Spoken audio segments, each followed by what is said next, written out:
Well, the Gunawida told us there'd come a time in the future. This is when he was leaving to go to the sky world. He said there'd come a time in the future when the Ongwahoi will be befriended by a white serpent. And at first they'd be good friends and get along well, be good for both.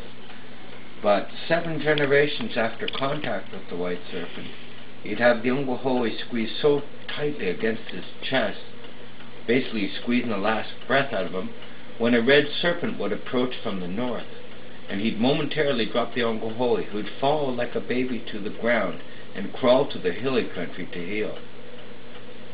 Then the white serpent and the red serpent, they would end up starting sort of as friends, and then they'd get into a horrendous war.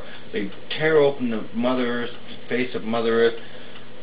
They would cause such devastation that the fish would be turning on their bellies in the water, that the air would burn the eyes of men, and that all the elm trees would die.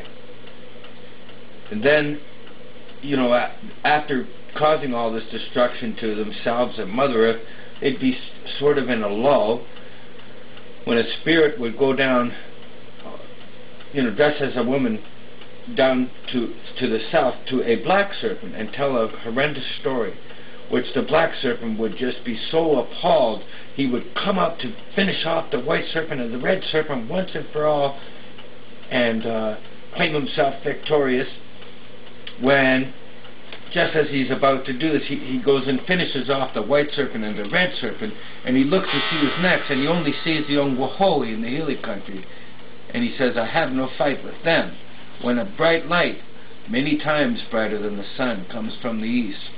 The black serpent sees it, and he will swim south, never again to be seen by the Ongwahoi. The red serpent will see it and will crawl north, never again to be seen by the Ongwahoi. The white serpent will see it.